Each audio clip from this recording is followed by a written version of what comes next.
National Herald కేసులో సోనియా రాహుల్ గాంధీకి ED shock ఇచ్చింది. వీరిద్దరికీ సంబంధించిన కీలక ఆస్తులు స్వాధీనం చేసుకోవడం ప్రారంభించింది. ఢిల్లీ, ముంబై, లక్నోలోని ప్రాపర్టీ రిజిస్ట్రార్లకు ఈడీ నోటీసులు జారీ చేసింది. అసోసియేట్ జర్నల్ లిమిటెడ్కు చెందిన ఈ ఆస్తులు రాహుల్, సోనియా గాంధీ యాజమాన్యంలోని యంగ్ ఇండియన్ కంపెనీ ద్వారా కొనుగోలు చేయబడ్డాయి. 2,000 కోట్ల రూపాయల విలువైన ఆస్తులను సోనియా రాహుల్కు చెందిన యంగ్ ఇండియన్ కంపెనీ కేవలం 50 లక్షల రూపాయలకు అక్రమంగా దక్కించుకుందన్న ఆరోపణలపై ఈడీ 2021 నుంచి దర్యాప్తు చేస్తోంది.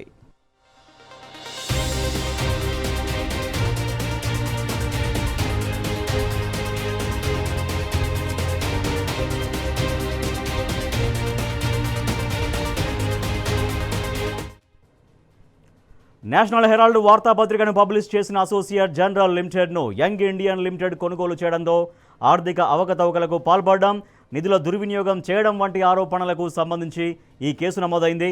2,000 కోట్ల రూపాయలకు పైగా విలువైన ఆస్తులను నియంత్రించడానికి అసోసియేట్ జర్నల్ ఆస్తులను యంగ్ ఇండియన్ లిమిటెడ్ దుర్మార్గపు పద్ధతిలో స్వాధీనం చేసుకున్నట్లు బీజేపీ నేత సుబ్రమణ్యన్ స్వామి ఆరోపించడంతో ఈ కేసు వెలుగులోకి వచ్చింది.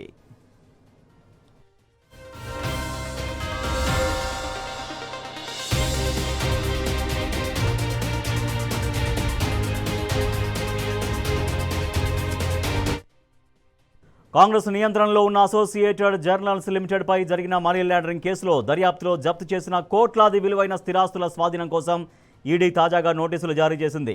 ఢిల్లీలోని హెరాల్డ్ హౌస్, ముంబై బాంద్రా ప్రాంతంలోని ఆస్తిని లక్నో బిశ్వేశ్వర్నాథ్ రోడ్లోని ఏజేఎల్ భవనాన్ని ఖాళీ చేయాలని ఈడీ నోటీసులు అందించింది.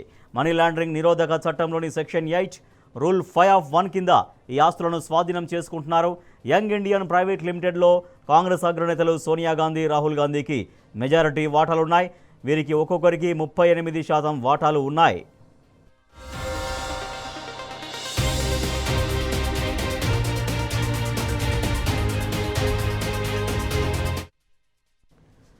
నేషనల్ హెరాల్డ్ కేసులో సోనియా గాంధీకి, రాహుల్ గాంధీకి ఈడీ ఇచ్చిన షాక్కు సంబంధించి మరింత సమాచారాన్ని మా ప్రతినిధి ప్రదీప్ అందిస్తారు. ప్రదీప్, ఈడీ ఏం చెప్తోంది? ఈడీ ఏమని కామెంట్స్ చేస్తుంది?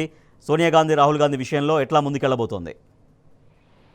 బీజేపీ నేత సుబ్రహ్మణ్య స్వామి 2012లో ఢిల్లీ కోర్టులో నేషనల్ హెరాల్డ్ కేసుకు సంబంధించి పిటిషన్ దాఖలు చేశారు. ఆ తర్వాత ఈ కేసు కీలక మలుపులైతే తిరిగినటువంటి పరిస్థితి. మొత్తానికి అప్పుడు 1938లో భారతీయుల కోసం ఏదైతే ఏఐసిసి అధ్యక్షుడు ఉన్నటువంటి జవహర్లాల్ నెహ్రూ నేతృత్వంలో అసోసియేటెడ్ జర్నల్ లిమిటెడ్ ఏర్పడింది. ఈ సంస్థ ద్వారా అప్పుడు ఆ రోజు స్వాతంత్ర సమరయోధులు దాదాపు 5,000 మంది ఇందులో వాటాదారులుగా ఉంది. అయితే స్వాతంత్రం వచ్చిన తర్వాత కాంగ్రెస్ పార్టీకి అధికారిక పత్రికగా నేషనల్ హెరాల్డ్ తయారైంది. ఇంగ్లీష్ లో నేషనల్ హెరాల్డ్ గా, అదేవిధంగా టీవీ ఆవాజ్ ఉర్దూగా, నవజీవన్ గా హిందీలో వెలువడినటువంటి పరిస్థితి. తర్వాత దాన్ని అప్పులుగా చూపించారు.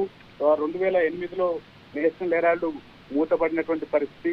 దాన్ని 2010లో ఏజేఎల్ అసోసియేట్ జర్నల్ లిమిటెడ్ ను కేవలం 50 లక్షలకే దాన్ని అయితే కాంగ్రెస్ పార్టీకి చెల్లించి యంగ్ ఇండియా లిమిటెడ్ ద్వారా సొంత చేసుకున్నటువంటి నేపథ్యంలో అయితే నేషనల్ హెరాల్డ్ సంబంధించినటువంటి ఆస్తులను రాహుల్ గాంధీ, అదేవిధంగా సోనియా గాంధీ ఇదంతా దాన్ని మనీ లాండరింగ్ ఏదైతే తక్కువ పద్ధతిలో 50 లక్షలకు కేవలం పార్టీకి చెల్లించి అప్పులుగా ఉన్నటువంటి వాటిని తీసి దాని స్థిరాస్తులను ఏదైతే మలుపుకున్నారన్నటువంటి ఫిర్యాదుతో ఈ కేసు అయితే నడుస్తూ ఉంది. దాదాపు 2,000 కోట్లకు సంబంధించినటువంటి ఆస్తులు అటు ముంబైలోను, కలకత్తాలోను ఉన్నట్టుగా చెప్తున్నటువంటి నేపథ్యంలో ఈడీ అయితే ఎంటర్ అయింది. ఈ కేసులో ఏదైతే మనీ లాండరింగ్ జరిగిందని చెప్తున్నారో ఆర్థిక అవకతవకలకు సంబంధించి పూర్వ స్థిరాస్తులు ఏవైతే ఉన్నాయో వాటిని అన్నింటినీ స్వాధీనపరుచుకునే విధంగా ఈడీ అయితే ముందుకు పోతా ఉంది. బీజేపీ ఇచ్చినటువంటి నేత ఇచ్చినటువంటి ఫిర్యాదు మేరకు ఈ కేసు కీలక మార్పులు అయితే తిరుగుతున్నటువంటి పరిస్థితి. ఇప్పటికే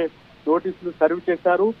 ఏదైతే స్థిరాస్తులకు సంబంధించినటువంటి అద్దె కూడా నేరుగా ఈడీకే చెల్లించాలని కూడా ఆదేశించినటువంటి పరిస్థితి మనం చూస్తా ఉన్నాం. ఏదేమైనా ఈ పరిణామం కాంగ్రెస్ పార్టీకి ఊహించని షాక్ గా చెప్పొచ్చు. సోనియా గాంధీ, అదేవిధంగా రాహుల్ గాంధీ ఇందులో కీలకంగా ఉన్నటువంటి నేపథ్యంలో కాంగ్రెస్ పార్టీకి సంబంధించి పూర్తి స్థాయిలో ఎలా స్పందిస్తుంది, ఈడీ ఏదైతే ఆస్తుల జప్తు చేస్తున్నటువంటి నేపథ్యంలో ఏ రకంగా ముందుకెళ్తుందనేది చూడాల్సిన పరిస్థితి ఉంది. Right, thank you Pradeep.